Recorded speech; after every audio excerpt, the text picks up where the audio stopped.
Sahur etdinsə, bədəndə qüvvət olduqca sən fəal olursan, yorğun olmursan. Bərəkət var. Və həmçinin aclığın səbəb olacağı pis əxlaqın qarşısını almaq. Nə deməkdir bu? Bəzi insanlar var ki, ac olanda əsəbi olurlar. Yəni belə insanlar var və əsəbləşəndə istər-istəməz yəni o əxlaq ədəb şeylərindən çıxa bilirlər. Və ona görə də sahurda bərəkət var. Əgər edərsənsə, o pis əxlaqın qarşısını almış olursan. Və həmçinin sahurda bərəkət var. Sədəqəyə vasitə ola bilərsən. Məsələn, sənin yediyin yeməkdən sahurdan başqasına da təklif edə bilərsən.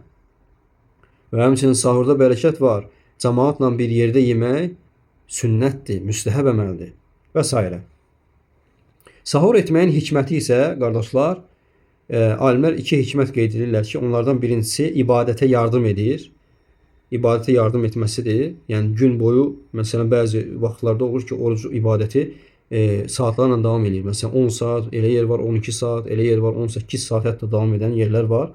Və sahur etmək sən nə edir? O ibadətə yardım edir, hikmətdir. Və ikincisi isə kitab əhlinə müxalif olmaqdır. Hansı ki, onlar kitab əhli sahur etmirdi.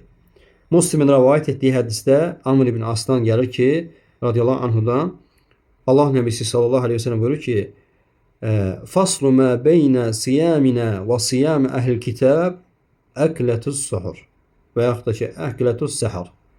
Allah Nəbisi sallallahu aleyhi ve sellem buyurur ki, bizimlə kitab əhlinin orucunu ayıran şey sahur yeməyidir.